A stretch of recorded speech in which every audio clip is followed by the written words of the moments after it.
Bonjour les amis, bonjour la famille. Alors, aujourd'hui on se retrouve pour une nouvelle vidéo.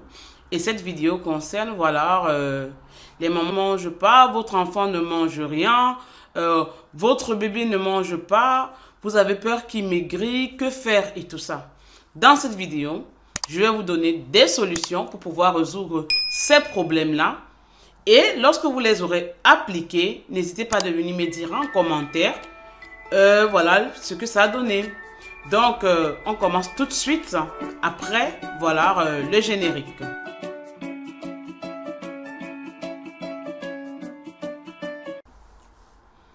Donc, maintenant, je vais commencer, avec des solutions pour bébés qui ne mangent pas. Alors, lorsque vous constatez que votre bébé ne mange pas, la première chose qu'il faut faire, c'est de consulter immédiatement. Allez directement chez le pédiatre avec votre bébé pour voir ce qui empêche bébé de manger. Parce qu'en général, les nouveau-nés, un bébé ne se laisse pas mourir de faim. Hein.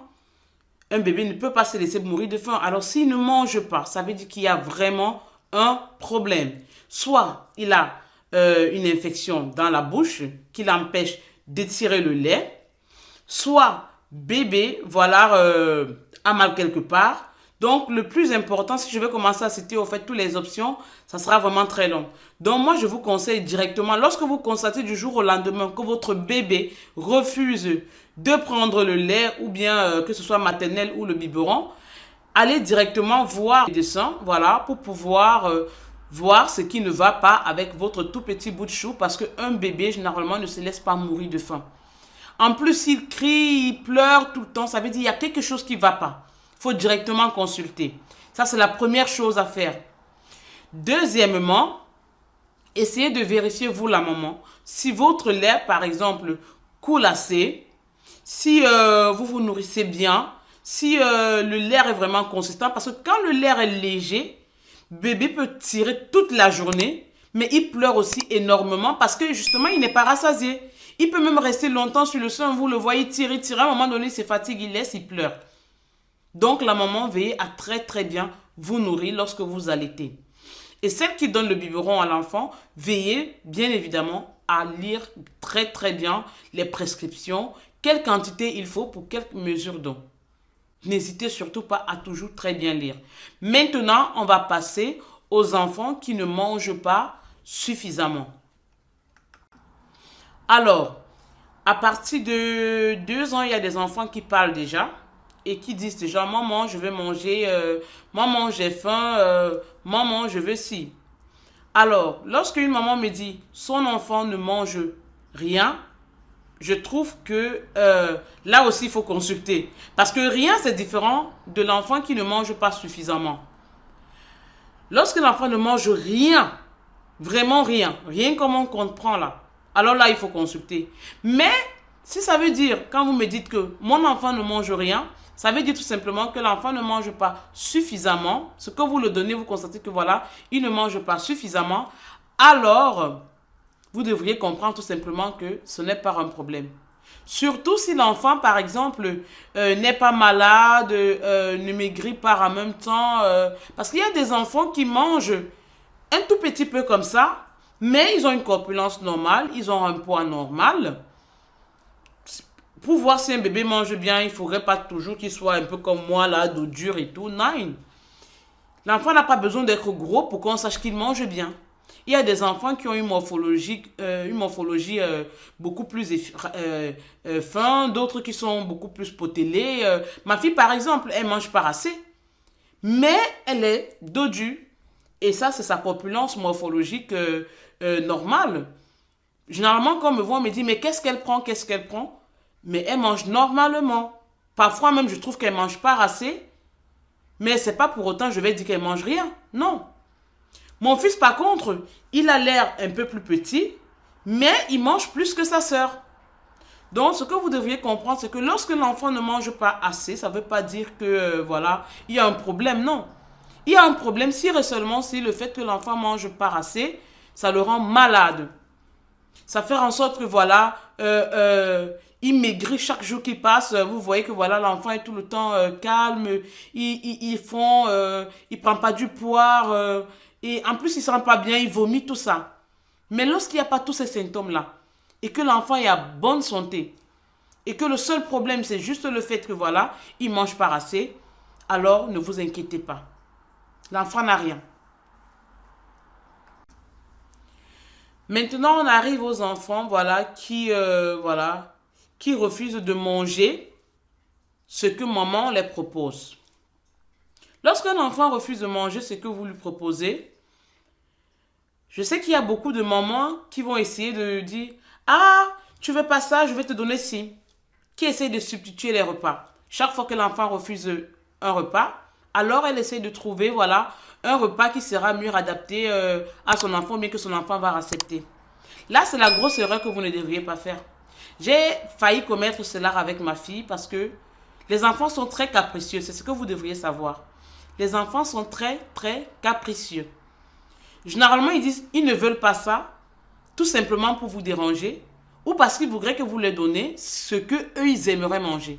Mais ça ne fonctionne pas comme ça parce que la maison, c'est pas un restaurant. Hein. C'est pas un endroit où tu y vas, tu dis je veux ci, je veux ça. Non. À la maison, l'enfant est censé manger ce que la maman propose. Je peux comprendre qu'il y a des mamans qui vont s'inquiéter. Ah, c'est mieux que mon enfant mange que de dormir affamé. Oui. Mais lorsque vous commencez à substituer les repas de vos enfants, vous allez continuer comme ça jusqu'à je ne sais pas combien d'années. Et après, c'est vous qui allez vous plaindre. Vous ne devriez pas laisser l'enfant vous commander sur ce qu'il doit manger. Ce que vous préparez à la maison. Si l'enfant dit, maman, je ne mange pas, tu lui fais comprendre tout simplement, ok, si tu ne manges pas, il n'y aura rien d'autre. Tu iras te coucher comme ça, affamé. Et ce que vous devriez comprendre, hein, un enfant ne se laisse jamais affamer. Une fois, ma fille m'a dit, maman, je ne veux pas manger ça. Et elle a attendu jusqu'à, c'est-à-dire de 18h hein, jusqu'à 20h. Je lui ai rien donné. Rien du tout. Après, elle vient et me dit, maman, j'ai faim. J'ai dit, ah, je te sers à manger finalement, tu veux? Elle me dit oui. Et je lui ai donné le repas qu'à 18h, elle a refusé. Et elle a mangé. Vous voyez, les enfants sont très malins. Les enfants ne peuvent pas se laisser mourir de faim. Ne substituez pas les repas des enfants. À moins que l'enfant est malade. Quand l'enfant est malade, je disais tantôt, là c'est autre chose. Puisque l'enfant prend des médicaments, il faut automatiquement que l'enfant mange. Parce que tu ne peux pas prendre des médicaments et tu ne manges pas. Puisque l'enfant prend des médicaments, il faudrait automatiquement que l'enfant mange. Dans ce cas, si vous lui donnez un repas et qu'il refuse, que vous essayez 2-3 fois, il ne prend pas, alors vous devriez trouver autre chose qui va le permettre, voilà, de manger. Parce que vraiment, les médicaments, ça ne se prend pas sans manger. Là, vous lui proposez un petit pot de yaourt pour plus d'énergie. Peut-être des légumes s'il ne veut pas, peut-être du riz. Donc, là, ça se comprend. Mais lorsque l'enfant est en bonne santé et que l'enfant vous dit « Maman, je mange pas », déjà à 2 ans, il y a les enfants qui parlent. Et ça commence toujours au bas âge comme ça. Et quand vous commencez à substituer les repas, les repas à partir de 2 ans, vous n'allez pas vous en sortir. Parce que là, ça crée un enfant qui commence à faire beaucoup de caprices et qui ne vous écoutera pas après. Donc, évitez carrément de substituer les repas de vos bébés. Moi, je vous le conseille. Un enfant ne se laissera jamais mourir de faim. Si déjà un nouveau-né, par exemple, ne se laisse pas mourir de faim, combien de fois un enfant? Combien de fois? Le nouveau-né réclame avec insistance. Il manifeste même des besoins qui n'est pas rassasiés et tout.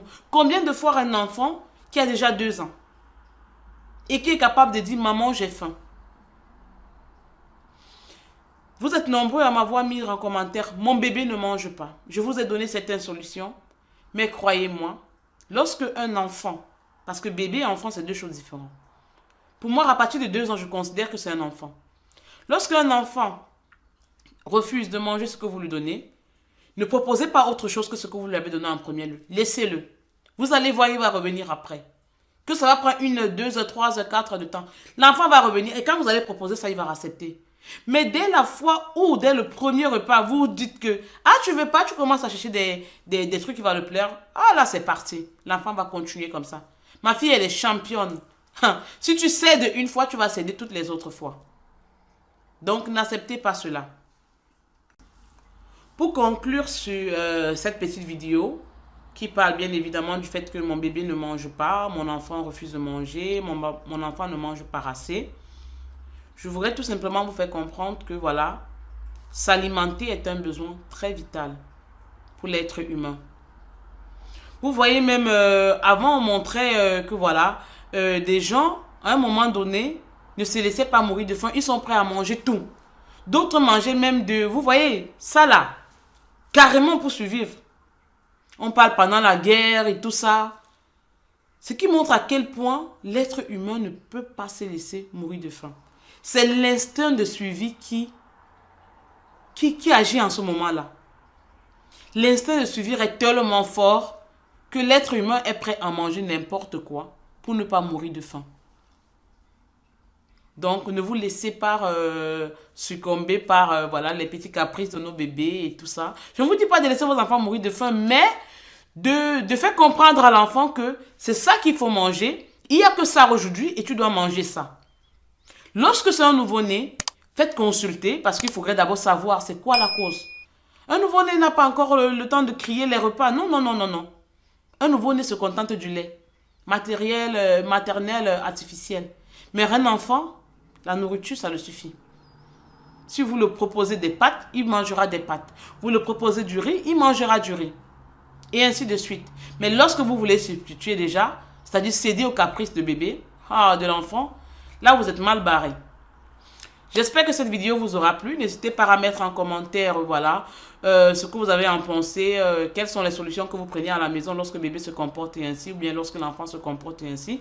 Et si vous avez des questions par rapport à vos tout petits bouts de chou, n'hésitez surtout pas aussi à mettre en commentaire. Je ferai des vidéos sur tout cela pour pouvoir mieux vous répondre. Et j'espère, les amis, que vous allez liker, vous abonner et commenter. Cela me fera énormément plaisir.